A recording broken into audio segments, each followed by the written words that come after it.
some of the same facts, and so from that standpoint as well, there's some public interest in that being out there in the public. I have documented throughout my appeal at every meeting the extensive bias of human resources in my case, their habitual errors, inconsistencies, misinformation, and misconduct.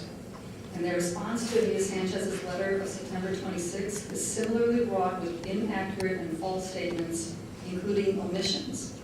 Too many to mention here, so I'll comment on just a few. As to the confidentiality of arbitration, you had already determined to make that award public.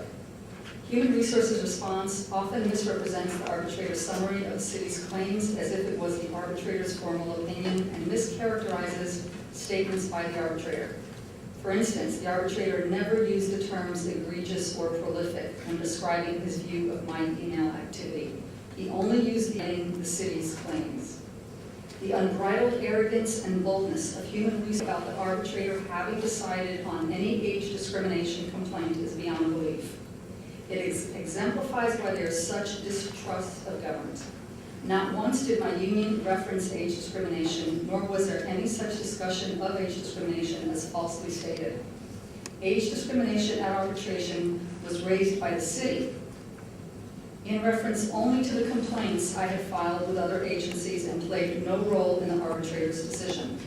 My union did claim disparate treatment, which referred to my extreme discipline compared to others who received far lesser disciplines. You have a copy of my grievance which specifically states the reason for the grievance is, quote, unjust, overreaching discipline, end quote. According to the arbitrator's opinion and award, the issue in dispute was not age discrimination, but whether I was, quote, discharged for just cause, and if not, what shall be the remedy, end quote. Human Resources still refuses to acknowledge that I was wrongly fired as confirmed by the arbitrator. I was not discharged for just cause. I want to clarify additional recent examples of Human Resources' false and inconsistent testimony presented at the September 23rd meeting, once again for the record. Janie White stated that the arbitrator found that I, quote, mistreated others, end quote. This is a factual untruth. No such statement exists in the arbitrator's decision. Janie White also commented out of context about the whistleblower complaint. Unknown to the commission, she was trying to cover up earlier comments she had made. Ms. White lied on September 23rd by denying testimony she gave earlier on July 18th. In this slide are two quotes by Janie White according to the meeting audio files, the first made on July 18th and the other on September 23rd, regarding the whistleblower complaint. As you can see, Ms. White did in fact refer earlier to the complaint being made through the, quote, controller's whistleblower hotline, end quote, despite that she now claims that she could not possibly have said that because she doesn't know where the complaint was filed. This is not the first time that Human Resources has falsely testified before this commission. Mickey Callahan and Janie White, as presented at the June 20th, 2011 hearing, arrogantly denied the authority of the Planning Commission to extend beyond planning code, which is a factual untruth. Only after being publicly corrected by the late Commissioner Casper did Janie White then concede her ignorance of the authority of the Planning Commission.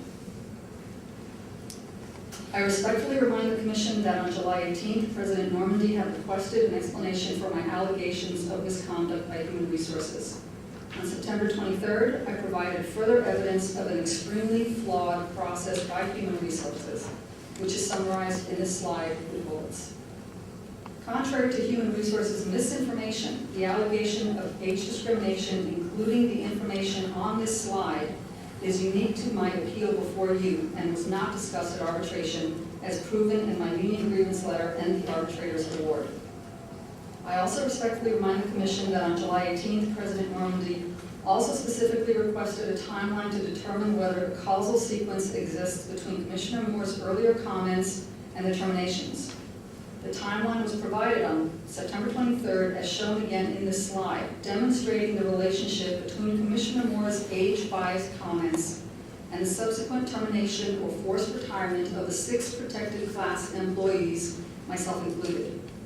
Once again, this slide illustrates that the terminations were carried out almost precisely according to the Planning Department's budget cycle. 4 months after the Commission approved the budget with 6 layoffs, 4 employees were terminated, all before the end of the fiscal year, and 1 on the very last day. The last 2 discriminatory actions were completed less than 6 weeks into the new fiscal year. All employees negatively affected were over the age of 50. Again, contrary to HR's misinformation, age discrimination, including the information on this slide, is unique only to my appeal before you and not presented in arbitration. The age-biased comments made by Commissioner Moore are provided at the top of this slide. I'd also like to remind the Commission of a significant comment made by the late Commissioner Casper as quoted on the bottom of the slide, in that, according to case law, a stray comment can be considered as evidence of a discriminatory motive when considered with other evidence. It seems that Mickey Callahan has been emboldened by the vacuum created by the loss of the late Donald Casper to the Commission, as she has reversed course again. I'd like to remind the Commission of the opinion of the late Commissioner that an inference had been sufficiently raised in my case justifying an investigation, and that this was supported by at least 2 other Commissioners. Even Mickey Callahan had recognized this when she decided to conduct an investigation before she unscrupulously backtracked without advance notice at the September 23rd meeting. Her flip-flopping on this issue perfectly illustrates her desperation to prevent an outside investigation. Words cannot express how deeply disturbed I am that Mickey Callahan, through her subordinate Jamie White, has continuously presented false, inaccurate, and inconsistent testimony in an effort not only to discredit my appeal, but viciously disparaging me in order to avoid a legitimate investigation of my complaint, even to go so far as to use my reinstatement against me. A reinstatement that proves I was unjustly terminated. I can only hope the Commission shares my outrage about this rampant misconduct by Human Resources to avoid focus on the real issue, which is discrimination. Contrary to Human Resources misinformation, nothing has changed to warrant a retreat from prima facie. While my arbitration has secured my reinstatement, it has no bearing on the investigation of age discrimination, which remains unresolved. Another earlier discussion by the Commission involved duality of motives, which deserves a follow-up. In this slide is a quote from the late Commissioner Casper, who had alluded that my case had mixed motives, that of both permissible and impermissive motives for my termination, which the Commission President had referred to as duality of motives. My reinstatement confirming that I, quote, was not discharged for just cause, end quote, proves that HR's claimed permissible motive or non-discriminatory reason for my termination was invalid. This leaves the impermissive motive or discriminatory reason, that of age discrimination, unresolved and in need of investigation. Contrary to Human Resources' false claims, arbitration did not address age discrimination even remotely, as proven in my union agreements. The information in this slide also is unique to my appeal and was not presented at arbitration. I have provided sufficient evidence of age discrimination. The facts are Planning Commissioner Moore made age-biased statements during a public hearing in which the Planning Commission approved the department budget requiring 6 layoffs.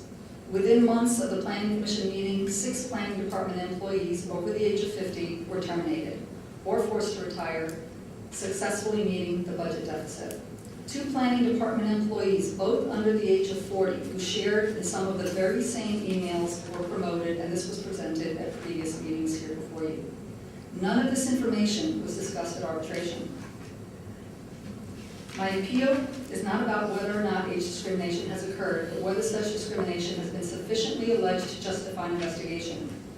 Based on the audio record of the past hearings, my allegation was supported by at least 3 commissioners, most vigorously by the one who terribly and unfortunately is no longer with us. Nothing has changed to warrant a retraction of support for prima facie finding. My reinstatement through arbitration, which proves that I was not discharged for just cause, is a partial remedy only. It does not address the other unresolved part of my request from the very beginning, that of an investigation of age discrimination, which HR has repeatedly acknowledged they never conducted. I truly hope that the Commission recognizes the extensive misconduct by Mickey Callahan to influence the Commission in her favor, which from my experience to date is not unique to my case, and that the Commission supports my appeal and orders an investigation. The only outstanding matter would be how exactly the investigation is to be performed. I have provided significant justification for an outside investigation due to HR's significant bias, conflict of interest, and perpetual lies and misinformation, as I have extensively documented, an investigation by an outsider is the only way for the truth about age discrimination and transparency to occur.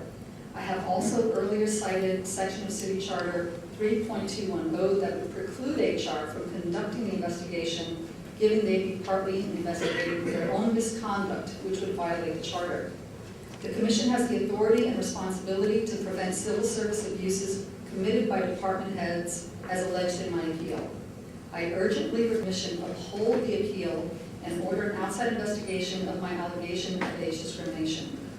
If an outside investigation is not possible due to City Charter and/or budget limitations, I appeal to the Commission to exercise its authority under City Charter 4.102.7 and Civil Service Commission Rule 103.4 and adopt a resolution to the Board of Supervisors recommending a City Charter amendment and budget appropriation as may be necessary to allow an outside investigation. My request as before is intended to apply only to cases where the HR director is alleged to have committed violations and is a principal subject of the complaint. At a minimum, this would send a message to the directors of planning and human resources that the practice of discrimination will no longer be tolerated. I'll now leave the Commission with this last slide containing several quotes by the late Commissioner Casper, confirming his opinion and that of Commissioner Verano, the strength of my appeal and investigation of age discrimination. Chief Stewart, Raspy Local 444, East Bay Mud. And I told you that the last time I spoke before you that I knew nothing about this case, but upon hearing about it, I became interested. And I'd like to make some comments. I didn't prepare a speech. Once again, I had no idea what people were going to talk about here today. But there's some things that I think have not. And the first thing is everything that's happened been coincidental?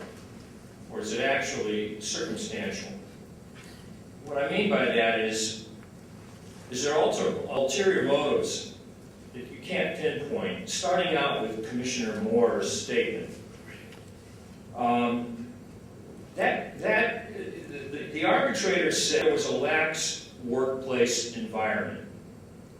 Why didn't it continue to be lax? Why did these things happen or made that statement? Why was one particular department selected for a review of what was going on the emails?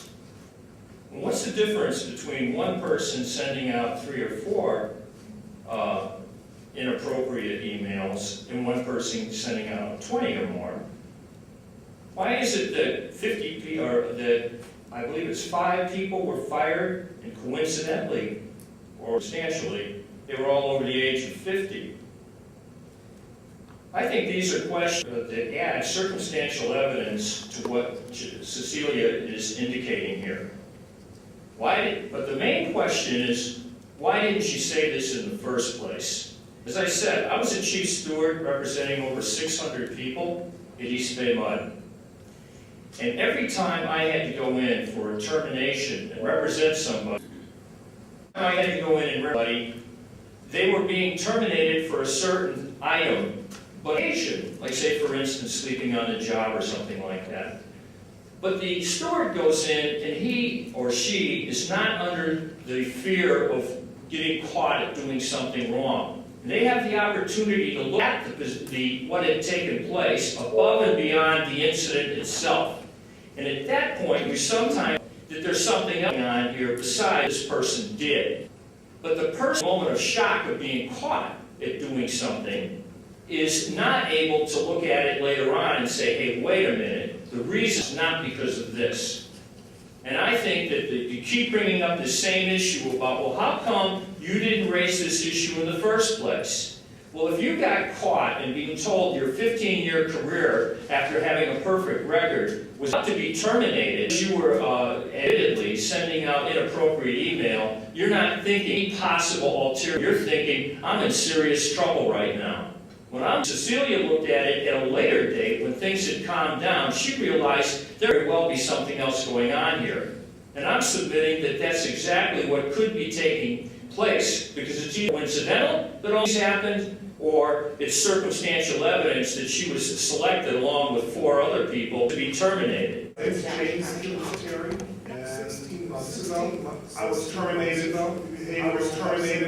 behavioral health centers. I was very, very friendly with young lady there. There was a resident there. There was she asked me about some clothing. She asked me about some clothing that I was supposed to buy her. In a friendly gesture, I become such a little lovable. I was terminated. I was terminated. During the investigation, local 21, that persons would be paid up until they had been paid, up until the investigation is over. But they chose to violate that agreement and not to pay me during that time. They hired someone back. They said this. I don't think I say this. I don't think I say this. Lady was terminated. But another lady was terminated. They took her back and then asked her to testify against me, stating false. And she said she would not do this. She said she would not tell the attorney that asked her to lie under oath. Okay, the arbitrator, I was sitting the arbitration, and he heard the case, and thought so far as I was held back to fallback pay plus interest, I should be made whole. And he said that I should be made whole. They gave me the money, but I am not made whole. You know, my mental health has been affected by this. You certainly have to make the difference. Yes. I am 60 years old. Up until I was asked if I would address are you going to look for another job? I was constantly harassed on getting other employment. I just want to say that it sounds like the city and county is out there. My name is Florence Inserto, and up to August 1st of 2011, I was employed at San Francisco General Hospital as a physical therapy assistant. It's very interesting. I only heard about this case 2 weeks ago. And it's interesting because in my department, we have, in the last 10 years, 5 people who were over the age of 50 who left their jobs, not because they wanted to, but because they had to. They were stressed out. We had one person who, during her Skelly hearing, had a medical incident. We had another one who had to leave for stress-related issues because she could not handle what was going on in the department. Another senior physical therapist also had to leave because of disparaging comments made by our supervisor. One person who worked for the department for over 40 years was told by our supervisor that he needed to retire and if he didn't, she would write him up. I believe there is age discrimination going on. Now, I think, part of that. I am over 55. I have 19.4 years of service in. So now, being terminated and waiting arbitration, I don't get my retirement except for vesting. And I still don't know if that will happen. I believe there's been disparate treatment because we've had people who have done, not necessarily similar to this, but who are younger, who have been not disciplined, while another person who has been older was written up. I think in our department who already get preferential treatment, and I think it's because of their age. And that is my comment. I believe there is something going on in the city. I'm Lois Scott, and I too was a city planning employee from 1980 to 2009. And during that time, I was active with IFPTE 21 and served as a union officer and steward. And I'm very familiar with what I would say is a pattern and practice at the planning department of unequal treatment to older employees. And I think this occurs both in terms of these terminations in most dramatic form, but has been occurring in the last 5 or so years in performance evaluations where older employees were singled out for especially harsh evaluations and demotion. And as was earlier testified, there have been some very tragic consequences. Discrimination is also evident in terms of promotion and in terms of those people selected to be interviewed for jobs. And in earlier years, some people came forward and requested investigations by the Department of Human Resources. Some of those requests were not even answered with any kind of interview or anything. I think it's really time to shed some light and sunshine on bad practices in the plan department. And I thank Cecilia for having us to keep at her wrist. There's a lot of people who are afraid to tell you the truth. I hope that you allow a look at what is happening and really authorize of the planning practices as described. Kay Walker, and I'm a former shop steward, chief shop steward. I'm retired now.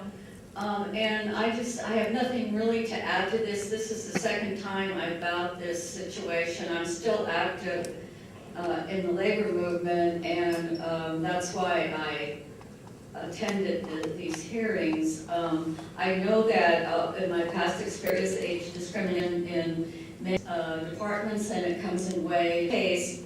As a former chief shop steward, the first thing I would have looked at is this, and Earl mentioned it, is the lack of supervision, which created a situation called, which we were in a common practice. Even though it's not something you would recommend, people do get into arbitration hearings, win them if a whole group of people is doing something and it's been ongoing. Say drinking at Christmas parties, and I remember this because it was part of the steward training. It was not legal in this situation to do that, but because it was happened every year after year, selected out 2 or 3 times. Because of this, the arbitrator overturned. Because this has been going for a while, that was very clearly stated, and that more than a few people were in, and that some were selected out.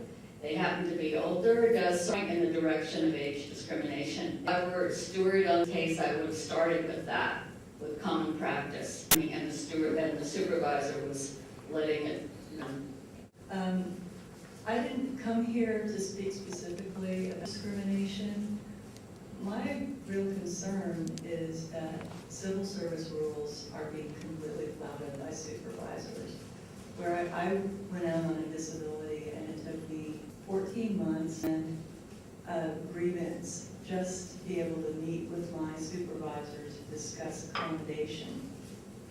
I wasn't reinstated until 22 months later, and I still have an ongoing case with the city. But during this time, I've been harassed, specifically harassed in ways that are specific to the violence in the workplace policy and the code. And it seems like the facility can state that it has these policies, they don't have to follow them. And I went as high as Mickey Callahan's office, I sent a letter saying I'm being discriminated against, I'm being treated badly in public. I've been told that I was being retaliated in front of the director of the facility, and I'm back saying, you can't make it as a protected person, protected thing. Nobody about it. Nobody asked me about it. How do you do an investigation where you don't have the person making a complaint? And all the witnesses that I would have had.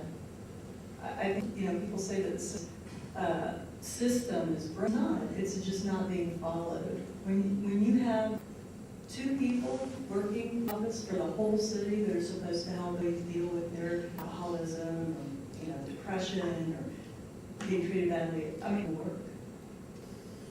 Our supervisors treat the facility as if it's their own personal playground, and they do whatever they want.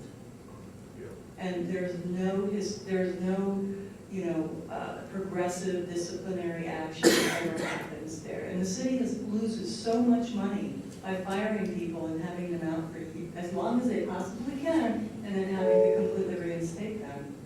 You know, it's an economic issue, it's a human rights issue, and it's just management.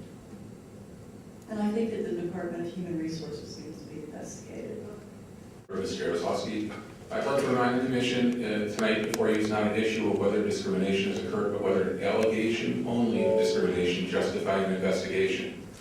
If such allegation was not sufficient, why did Mickey Callahan state in her staff report for the August 15th meeting, quote, the issue on appeal remains pending before the Civil Service Commission. The Human Resources Director had elected to accept the appellant's age discrimination complaint and investigation, thus this slide. So what has transpired? What's changed since that time? For a period of approximately 1.5 months, she felt injected. My name is Carol Bruce. I work in the planning department and the board of supervisors as a senior legislative analyst for a total of 31 years. I retired in 2009. I would like just a point of clarification. As I understand it from the proceedings today, the DHR is charged with the first cut of the EEOC complaints to represent the employee and the department fairly. Is that, or is the DHR staff entrusted with representing the department and its own department? Can you clarify that? We're not here to answer questions, we're here to. Okay, well, it appears that Lynn Simon ably defended both her department and the department in a case where an employee brought a concern. That's just my comment. I retired from the planning department in 2009. As I said, I worked for 31 years. I worked under 6 mayors and 6 planning directors, and the clerk of the board who supervised 100 employees. I was a senior manager there. In these 31 years overall, I have seen fewer apparent civil service violations in the first 25 years of my employment than I have seen combined, than I have seen in the last plus or minus 5 years. Some of the observations I have made are a pattern and practice of picking off older employees, and I won't go into that at great length because it's been asserted before. I just wonder what it says about a department where experience is a liability instead of an asset. And the state and federal employment systems have integrated into them a promotive path that assumes with experience you're a more valuable employee. That's not so with the city. I've seen the inconsistent application of rules. In the recent case of the emails, the 5 people who were fired were over the age of 40. The emails went to the desk of the director of the department, Dean Mathis. He did not stop them. I know that some people opened the mails and shut them and they were fired. I think it's wrong to participate in those kind of emails in a work situation. However, that problem started at the top. The person at the top was not reprimanded that I know of. May I ask you to conclude in one sentence? Because we've already extended you. I just want to say that you're dealing with people's livelihoods here. In the past plus or minus 5 years, I have seen 1 suicide, 2 TIAs, and 1 sudden death within the last month. In 3 of the 4 cases, the people had been fired or demoted. And this takes a human toll. And I just think that you should not take your consideration of this matter lightly. I think there is a prima facie case for age discrimination. Thank you. He's also United Public Workers for Action. I think that recognize that there is prima facie evidence of a discriminatory firing. Not that there is, but it should be investigated. And I think it's incumbent you have an investigation. The fact of the matter is Jennifer Johnston was the hearing officer apparently in making the determination of whether she should be. Yes, that's correct. Yeah. Well, if you're a part of the firing and you're actually making the policy to discriminate, and then you're the hearing officer, how objective is that? In other words, you have the person who's involved in supporting the firing being the hearing officer. Is there an apparent conflict of interest in that? I think actually that there is. That this wasn't an objective hearing about her termination. We're But taking public comment, but I'm not going to allow the chair baiting of any employee. okay, let me go on to the other. Asking them to engage in the- Is the systemic problem of discrimination of people over 50 in San Francisco City, employees over 50. It's not just in the planning department, it's in MTA, it's in other agencies in the city of San Francisco. That senior and targeted, senior employees are being disciplined and fired. And why is that? What's going on in the city of San Francisco? They want lower cost employees who don't have the seniority. We can certainly bring the commission later on everything we did to rehabilitate the planning commission's practices. Adopt, or not to investigate a third, but to give direction on exactly as you said. So I have If I might, just so we all understand, your motion is to deny the appeal and not conduct yet another independent investigation, but at the same time direct the Department of Human Resources to look into the practices of specifically the planning department, and then at some future date come back to this commission with a report as to the pervasive, the apparently, because we have no facts to back us up yet, the apparent age discriminatory practices that might be pervasive in the city. Yeah, do we have a second to that? I'll second that. We have a second to the motion. Is there any further discussion? Otherwise, I'll call for the question. All in favor, please say aye. Aye. Are there any nays? There being none, that motion passes.